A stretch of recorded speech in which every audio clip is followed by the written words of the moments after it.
மாங்காடு மவுலிவாக்கம் சாலையில் உள்ள ஆக்கிரமிப்புகளை நெடுஞ்சாலைத்துறை அதிகாரிகள் அகற்றி வருகின்றனர்.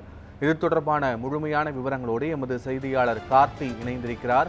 கார்த்தி, நெடுஞ்சாலைத்துறையினரின் இந்த நடவடிக்கையால் அங்கு எவ்வாறு சூழல் நிலவுகிறது? அங்குள்ள மக்களின் மனநிலை என்னவாக இருக்கிறது? முழு விவரங்கள் என்ன? வணக்கம் பத்மா. மாங்காடு மௌலிவாக்கம் சாலையை ஆக்கிரமிப்பாளர்கள் நெடுஞ்சாலை அதிகாரிகள், பாஸ்டர்கள் மற்றும் அரசாளிகள் போன்ற கடைகளில் உள்ள பொருட்களை தூக்கி வெளியே வீசியதால் பொதுமக்கள் கோவடைந்தனர்.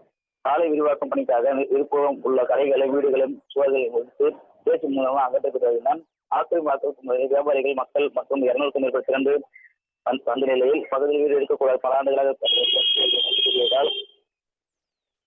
அதிகாரிகளும் பொதுமக்களும் தீர்ப்பமத்தின் முன்னாள் எம்எல்ஏ பழனிசாமி அவர்களும் ஈடுபட்டு வருகின்றனர்.